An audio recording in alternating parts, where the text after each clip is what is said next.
Have you ever stopped to think about the company that probably brought you to this very video? A name so common it's become a verb in our daily language.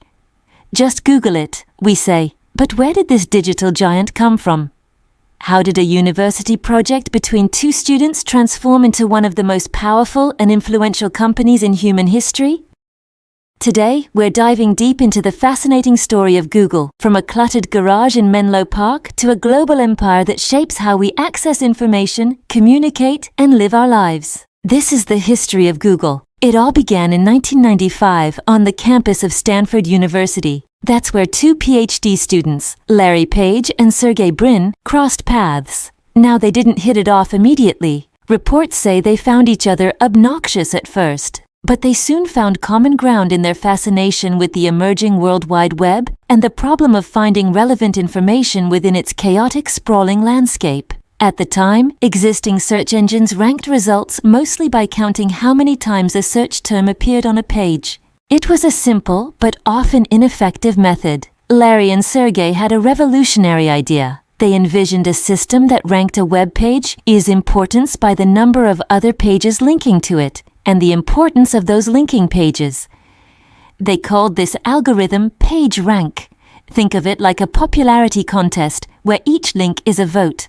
A link from a highly respected site, like a major university, carried more weight than a link from a random personal blog. This concept was the secret sauce, the breakthrough that would set their project apart. They initially named their search engine Backrub, a playful nod to its analysis of the web's backlinks. They ran it on Stanford servers, and it quickly became a campus sensation, outperforming all the established search engines of the day. But Backrub wasn't a name destined for global recognition. They needed something bigger, something that reflected their mission to organize a seemingly infinite amount of information. During a brainstorming session, a fellow student suggested Googleplex, the name for the number 1 followed by 100 zeros. A slightly shorter version, Google, was also thrown around. A quick domain name search revealed that Google.com was available, and just like that, a legend was born. With their powerful algorithm and a new name, Page and Brin officially incorporated Google Inc. in September 1998. Their first office, the garage of their friend, Susan Wojcicki, who would later become the CEO of YouTube. Their first funding was a $100,000 check from Sun Microsystems co-founder Andy Bechtolsheim, made out to Google Inc. before the company even officially existed. They had to rush to incorporate just to cash it. It was a classic Silicon Valley startup story, a brilliant idea, a humble beginning, and a burning ambition to change the world. By 1999, Google was processing about 500,000 queries per day. The clean, minimalist homepage was a stark contrast to the cluttered portals of competitors like Yahoo and AltaVista. It was fast, simple, and uncannily accurate. The word was spreading. Venture capital firms started to take notice, and Google secured $25 million in funding. They moved out of the garage and into a proper office in Palo Alto, famously known as the Googleplex. The team was growing, the server racks were multiplying, and the query count was exploding. But there was one crucial problem. They weren't making any money. They were staunchly against the idea of pop-up ads or banner ads that cluttered other sites. Their focus was purely on the user experience. This commitment was admirable, but not sustainable. The solution arrived in the year 2000 with the launch of Google AdWords. It was a stroke of genius. Instead of flashy banner ads, AdWords displayed simple text-based ads alongside search results, triggered by the keywords users were searching for. Advertisers would bid on these keywords and pay only when a user actually clicked on their ad. It was targeted, unobtrusive, and incredibly effective.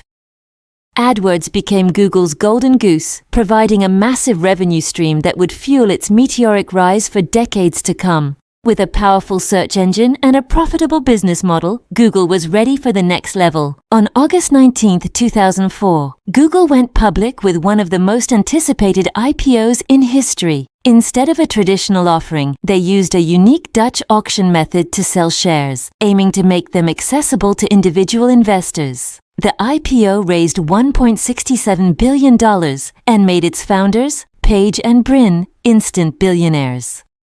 Google was no longer just a promising startup. it was a Wall Street powerhouse.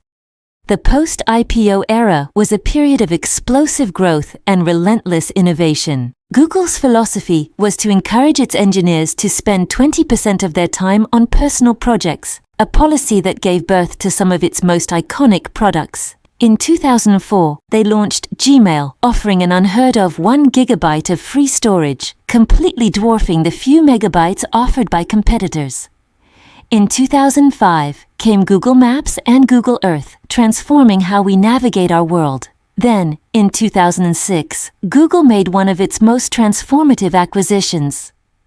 For $1.65 billion, it bought a small, up-and-coming video-sharing website you might have heard of, YouTube. At the time, many thought the price was astronomical for a site with copyright concerns. In hindsight, it was one of the greatest bargains in tech history. The expansion didn't stop there. 2008 saw the launch of Google Chrome, a web browser designed to be faster, simpler, and more secure than its rivals, Internet Explorer and Firefox. Its speed and minimalist design quickly won over users, and today, it's the most dominant browser on the planet.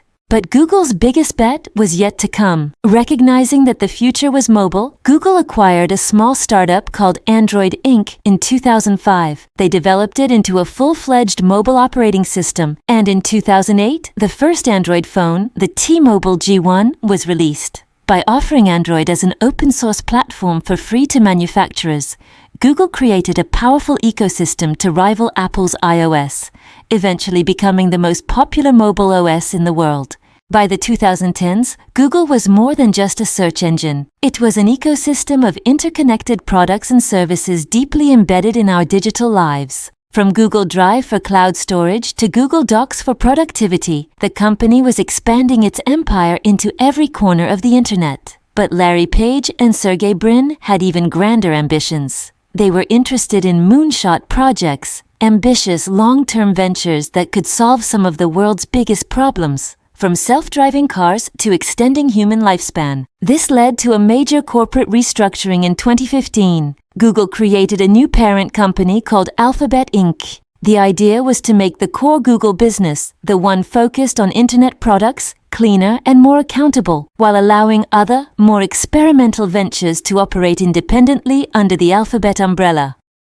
Sundar Pichai was appointed CEO of Google, while Larry Page became CEO of Alphabet. This new structure included companies like Waymo for self-driving cars, Verily for life sciences, and Calico for longevity research. It was a clear signal that the company's vision extended far beyond the web into the very fabric of our future. Today, Google, under the Alphabet umbrella, is a true global behemoth. Its products are used by billions of people every single day. It has become the primary gateway to information for a generation. Its influence extends from the ads we see, to the news we read, to the routes we take. The story of Google is a testament to the power of a single brilliant idea, combined with relentless execution, and an unwavering ambition to organize the world's information and make it universally accessible and useful. From a garage in California to a global force, Google's journey has fundamentally reshaped our world in ways its founders could have only dreamed of, and its story is far from over.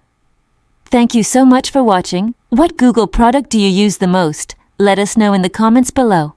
If you enjoyed this journey through tech history, don't forget to hit that like button and subscribe to the channel for more deep dives into the companies that shape our world. We'll see you in the next one.